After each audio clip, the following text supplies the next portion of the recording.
Bismillahirrahmanirrahim. Assalamualaikum Prof. Saya Muhammad Sufian bin Amin, metrik number 266635. Tajuk present saya adalah ciri-ciri negara membangun. Definisi negara membangun. Sesebuah negara yang belum mencapai status negara maju namun berkembang dari aspek sosial, ekonomi dan politik. Definisi daripada Sarjana Mei 1995, kejayaan sesebuah negara itu keluar dari kelompok kemiskinan, mempunyai pelbagai sektor ekonomi untuk diusahakan. Tiga perkara yang saya akan bentangkan berkenaan dengan ciri-ciri negara membangun.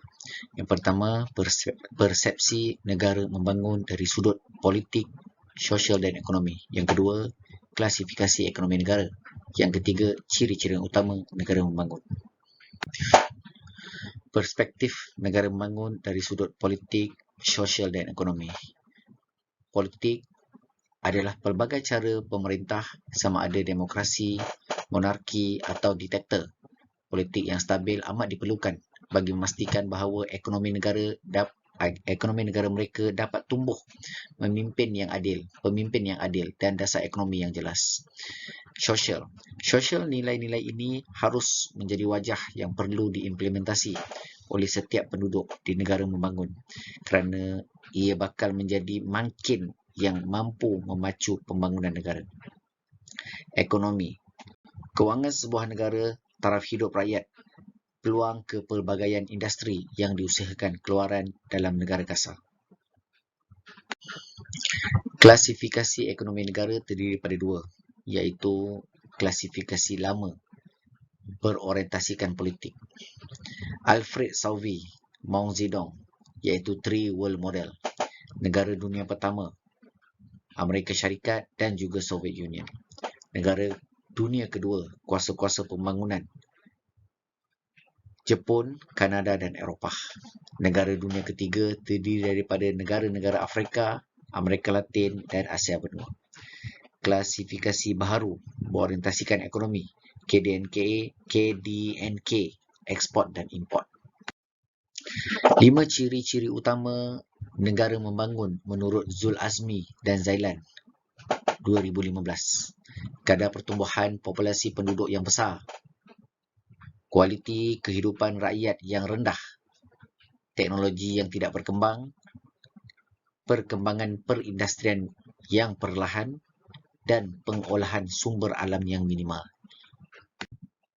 Huraian bagi kadar pertumbuhan populasi penduduk yang besar. Carl Hub World Population Datasheet 1998. 98% peningkatan jumlah penduduk dunia adalah berlaku di negara berkembang. Wanita di wilayah Afrika memiliki angka kelahiran total tertinggi, iaitu 6 anak per wanita berbanding wanita di Eropah yang cuma 1/3 anak per wanita.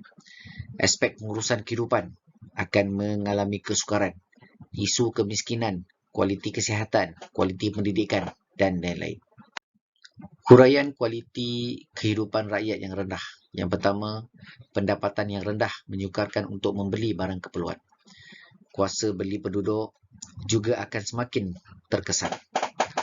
Jumlah tenaga kerja terlatih dan profesional, terutamanya dalam bidang kritikal, sangat rendah. Yang keempat, pendidikan. Peratus penduduk yang buta huruf, tidak habis persekolahan dan tiada lanjutan pelajaran ke peringkat yang lebih tinggi.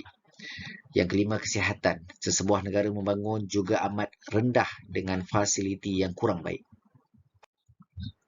Huraian berkenaan dengan teknologi yang tidak berkembang. Negara membangun tidak mempunyai pengetahuan dan kepakaran untuk menciptakan inovasi teknologi yang baik. Teknologi diimport dari negara maju.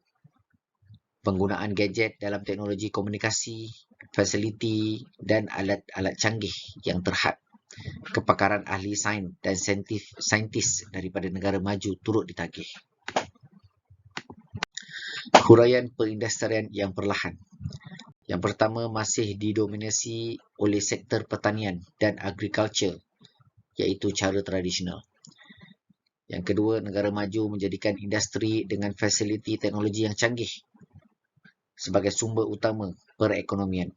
Yang ketiga, perkembangan industri sesuatu negara sangat dipengaruhi oleh perkembangan atau kemajuan teknologinya. Seterusnya, pengolahan sumber alam yang minimal. Yang pertama, sangat berkait rapat dengan kekurangan tenaga kerja mahir dan berpendidikan tinggi, dan juga penggunaan teknologi moden yang kurang menyeluruh. Yang kedua, mempunyai sumber alam tidak semestinya ia dapat menggilap potensi untuk menjadi negara yang maju.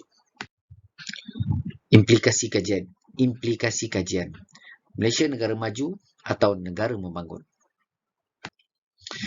Yang pertama, kadar pertumbuhan populasi penduduk baik iaitu 0.6%, tidak terlalu tinggi.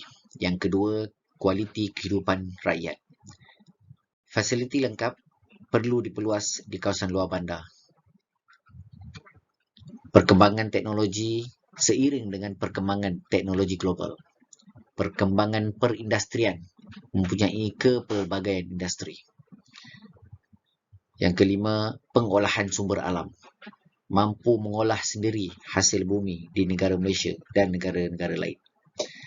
Sebagai contoh, oil and gas. Kesimpulannya, Malaysia merupakan sebuah negara membangun yang hampir mengikut standard negara maju. Pada masa akan datang, sudah pasti Malaysia dalam kategori negara maju dan berdaya saing. Sekian, terima kasih Prof.